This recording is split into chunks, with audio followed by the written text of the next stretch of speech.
Hace 2 domingos comenzamos a hablar del capítulo 7 de Romanos. Este capítulo para mí es de enorme inspiración en el sentido humano de la palabra, de mucho ánimo al ver a Pablo expresarse de esa manera con respecto a su propia lucha y a su propia naturaleza. Este sermón inició hace 2 semanas y se llama ¿Qué hace la ley con tu pecado?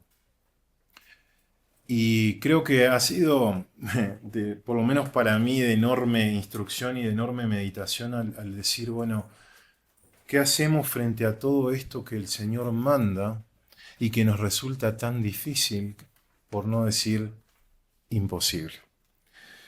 Hablamos de esencialmente 4 cosas que hace la ley, como pueden ver en pantalla.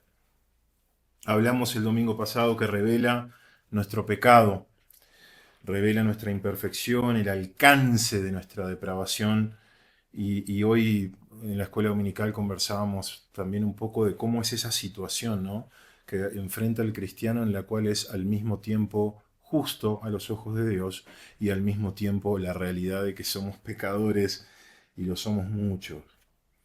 Y Pablo entró en ese problema, entró en esa observación, no solo comparando al Pablo perdonado con el Pablo incrédulo o el Pablo pre-conversión, sino el Pablo recién perdonado con el Pablo que recibió el conocimiento. Pablo estuvo un tiempo en Arabia y fue instruido por el Señor mismo. Y ese tiempo para él fue de gran aprendizaje porque empezó a comprender el sentido interno, el sentido del corazón en la enseñanza de la Escritura y de la palabra. Ya no solo las formas exteriores, que era lo que los fariseos y todos los judíos esencialmente estaban acostumbrados, sino a comprender cuál era el motivo del corazón. Era toda una nueva etapa para él después de la conversión.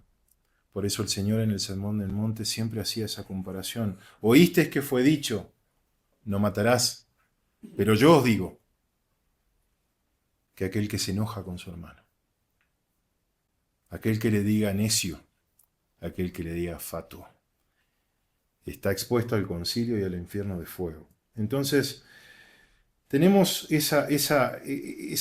nos enfrentamos a eso que dice Mateo 5:48, de sed pues vosotros perfectos como vuestro Padre que está en los cielos es perfecto. Estamos haciendo un pequeño repaso de lo que vimos y nos duele esto, nos duele porque en definitiva tenemos esa lucha continua. Leamos, esto es todo el Sermón del Monte. Abramos Romanos capítulo 7, versículo 8, y vamos a ver el segundo punto, que es la incitación del pecado. Y acá es donde nos vamos a encontrar con algunos significados. Quienes no lo tengan, pues está en pantalla el versículo. Dice, más el pecado, tomando ocasión por el mandamiento, produjo en mí toda codicia, porque sin la ley el pecado está muerto. Y esto hay que entenderlo, hermanos, porque muchos dicen que esto lo que está diciendo es que antes de la ley de Moisés no había pecado, lo cual es absurdo. Hubo pecado desde el momento mismo que Eva y Adán decidieron comer de ese fruto. El teólogo Charles Barth dijo una traducción media libre de este versículo de esta manera: pero consiguiendo el pecado una palanca mediante el precepto, suscitó en mí toda suerte de concupiscencias.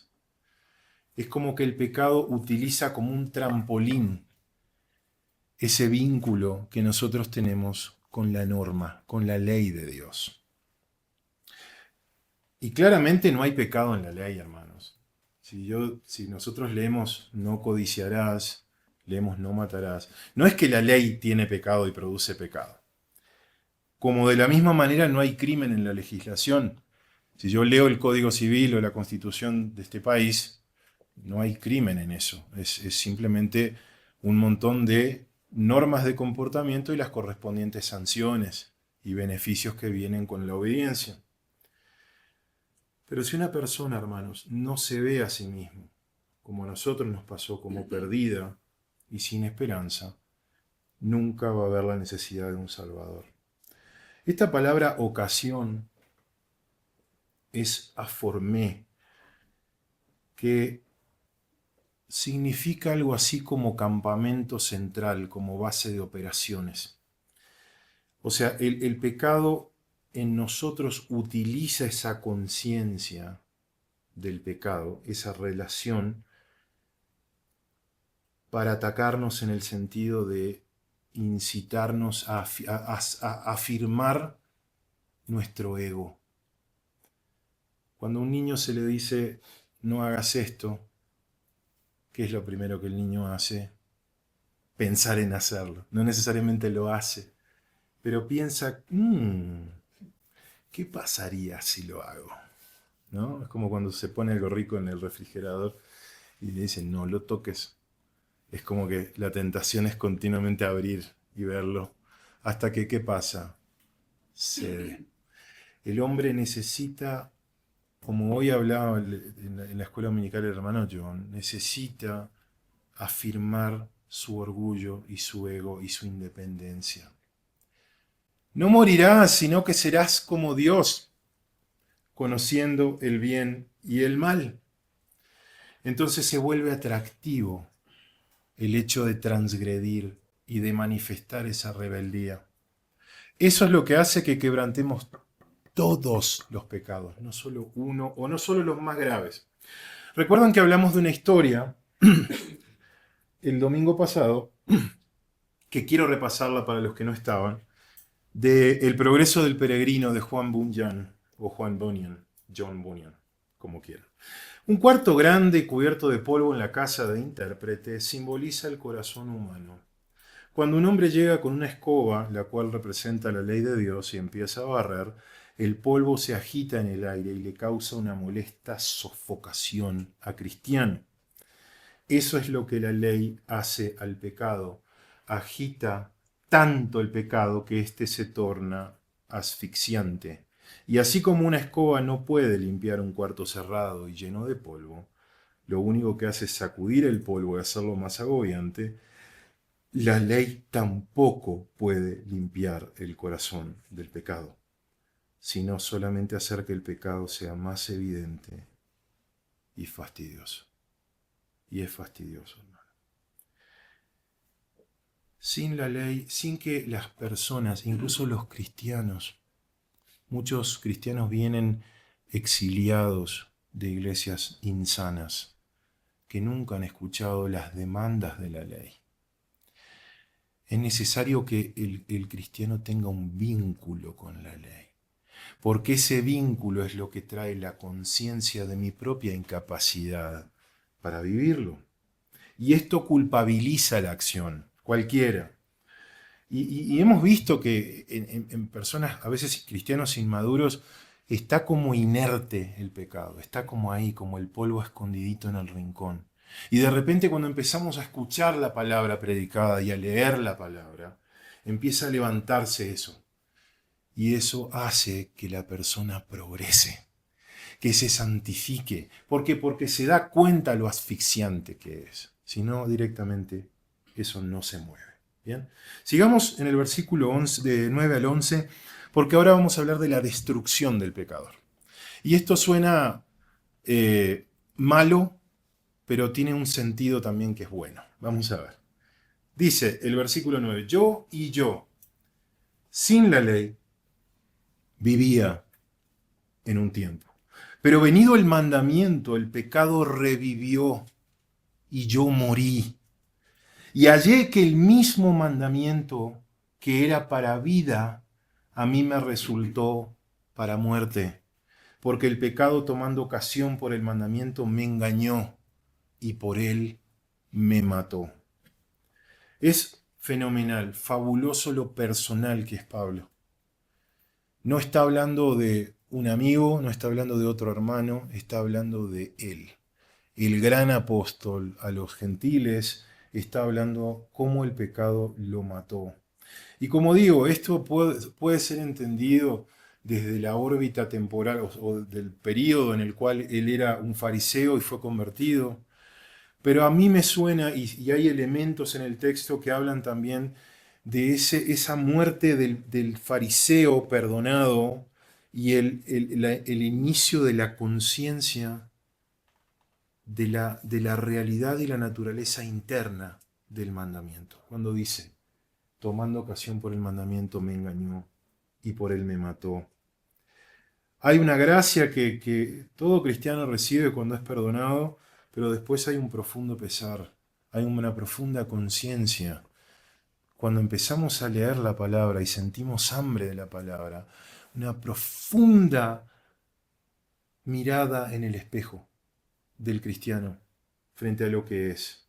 Hoy escuchamos mucho en las iglesias del amor de Dios y de que Dios da y es una especie de Santa Claus, ese Dios que se vende en muchas congregaciones, pero oímos poco de las demandas de Dios, de las demandas de la ley de Dios. Oímos poco de la ira de Dios y del juicio de Dios.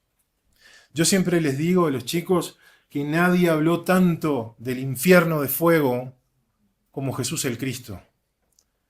Ninguna persona en la historia de la redención habló tanto como Jesús del infierno. ¿Por qué? Porque Él es el juez. Cuando Él vino como el cordero, pero Él vendrá como el león rugiente. Y todo el juicio ha sido entregado al Hijo. Entonces Él lo que decía a la gente es, crean, arrepiéntanse, vengan a mí, coman de este pan que ha bajado del cielo, porque yo mismo tendré que condenarlos si no lo hacen. Es prácticamente como si les hubiera dicho eso. Y el Hijo del Hombre volverá. Y nosotros, hermanos, en la iglesia tenemos la obligación de llamar a las almas al arrepentimiento. No se trata de estarnos mirando el ombligo todo el tiempo en nuestra vida cristiana. Se trata de amonestar. Se trata de nosotros, primero que nada, tener nuestra vida en orden para poder enseñar y para poder traer almas a Él. No queremos engrosar una congregación por los números. Necesitamos que el mensaje del Señor, predicado en forma pura y sana, llegue a las personas que están a nuestro alrededor. ¿Cuáles son los engaños en los que caemos, hermano, en este proceso de destrucción? Tenemos dos. Hay dos engaños acá en nuestra relación con la ley. El primer engaño es que creemos que somos aceptables a Dios así como estamos, ¿no? Hemos sido salvos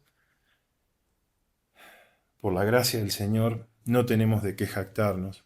Pero cuando nos vemos todos los días, de alguna manera es como que seguimos barriendo el polvito abajo de la alfombra. Y creemos que somos aceptables, creemos que hacemos buenas obras, no necesitamos más nada del Señor. Y nos volvemos de a poquito un término que en la Escritura se llama justo en su propia opinión. Y ser justo en tu propia opinión es dejar de vivir esta dicotomía o esta discusión consigo mismo que Pablo tiene en Romanos 7, que termina con una expresión clara que la vamos a ver en una semana o en dos, cuando él dice, oh miserable hombre de mí, ¿quién me librará de este cuerpo de muerte? Entonces, ese es el primer engaño, donde nos paralizamos en nuestra santificación. Y el segundo engaño es rendirnos, frustrarnos, ver que es demasiado duro e irnos. Y a veces se van para siempre. Y se van de nosotros porque no eran de nosotros. Y eso ocurre. Como advierte claramente el autor de Hebreos en Hebreos 6, eso es ser iluminado con la palabra y después darle la espalda al Señor. No es que eran cristianos, pero al escuchar las demandas y al calcular el costo del discipulado, deciden darse vuelta e irse. Ese es el otro peligro. Decir, hermano, hermana, justo en tu propia opinión es una contradicción de términos. porque tú nunca serás justo en tus propias condiciones o en tu propio criterio o realidad. Así que este proceso de estar continuamente yendo a la ley del Señor destruye el pecador en dos sentidos. Lo condena eternamente para siempre y mortifica el pecador que hay en mí. Por eso digo que es en el mal sentido o en el sentido de la condenación y en el buen sentido. Destruye y termina de matar ese pecado que hay en mí. Sigamos, hermanos. Exhibición de la pecaminosidad del pecado, sobremanera. Vamos a leer Romanos 7, 12 al 13. Dice, de manera que la ley a la verdad es santa, y el mandamiento santo, justo y bueno. Luego, lo que es bueno vino a ser muerte para mí en ninguna manera, sino que el pecado, para mostrarse pecado, produjo en mí la muerte por medio de lo que es bueno, a fin de que por el mandamiento el pecado llegase a ser sobremanera pecaminoso. Y aquí hay una hipérbole, una exageración, pero es el propósito secundario e indirecto que tiene el mandamiento, la ley en mí. Amemos la ley. Abramos Salmo 19. Al hermano Pedro que le encantan los salmos. Vamos a disfrutar, no vamos a leer el 119, pero se los recomiendo. El 119 es el más largo de todos los salmos y de la escritura, es el capítulo. Pero el 19 es como una probadita del 119. Dice así, 19, 7 al 11. La ley de Jehová es perfecta, que convierte el alma. El testimonio de Jehová es fiel, que hace sabio al sencillo. Los mandamientos de Jehová son rectos, que alegran el corazón. El precepto de Jehová es puro, que alumbra los ojos. El temor de Jehová es limpio, que permanece para siempre. Los juicios de Jehová son verdad, todos justos. Deseables son más que el oro, y más que mucho oro afinado, y dulces más que miel, y que la que destila del panal. Tu siervo es además amonestado con ellos. En guardarlos hay grande galardón. Precepto, mandamiento, ley, juicios, todo son sinónimos de la palabra del Señor. La falla está en mí, hermano, hermana. En mí, que infrinjo la ley. No está en el mandamiento. La carne sufre cuando tenemos que agarrar la Biblia y sentarnos a leer. Cada vez sufre menos en el proceso de la santificación. Pero siempre es más atractivo abrir Netflix o abrir la televisión o abrir un juego que tomar la Biblia y leerla. Porque la carne sufre de tener que escuchar eso y de tener que leer eso. Y nos pasa cuando estamos absortos en los afanes de la vida y de repente nos acordamos que no hemos orado y hasta incluso por momentos perdemos el deseo de orar. Y ahí nos damos cuenta dónde está el esfuerzo humano dentro de la soberanía de Dios. ¿Dónde está esa sinergia, esa operación conjunta que tiene el hombre con Dios, con la obra de Dios en nosotros?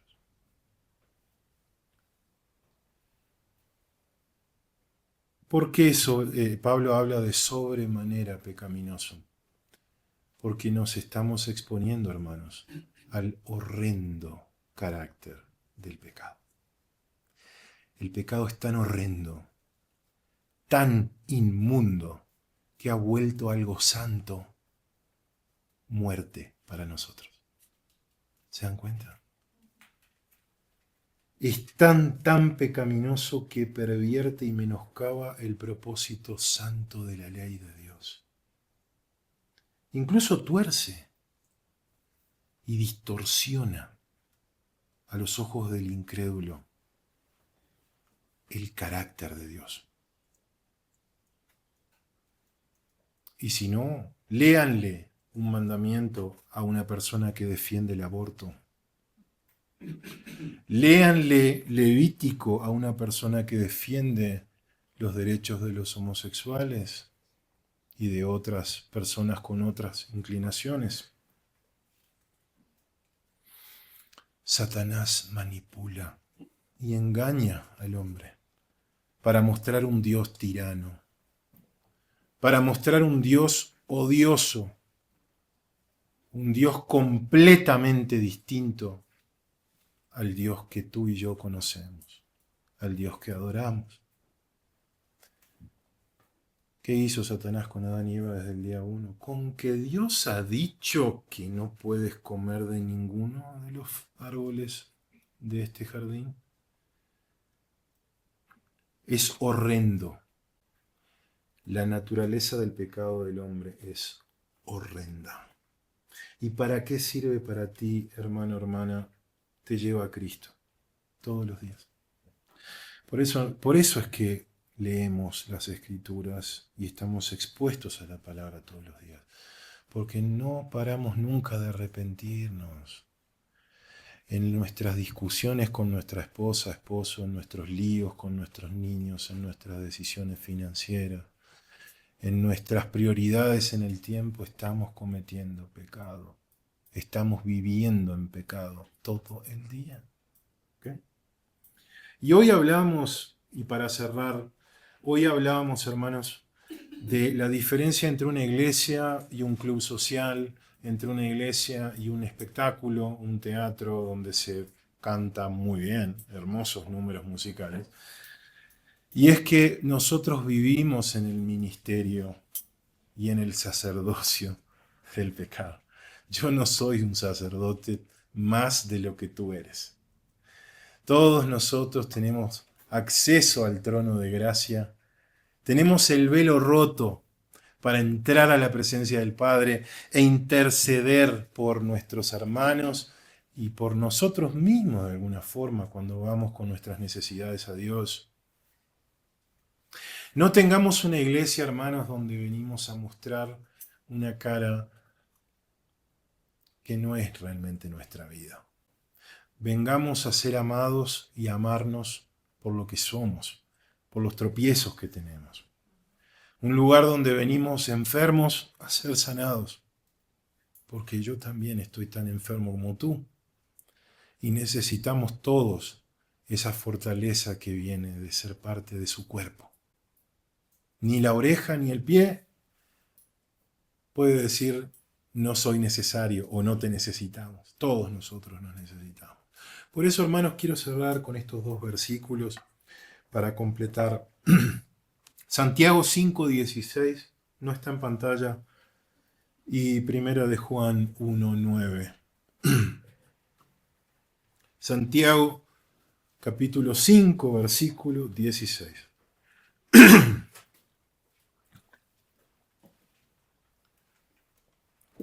Confesaos vuestras ofensas unos a otros.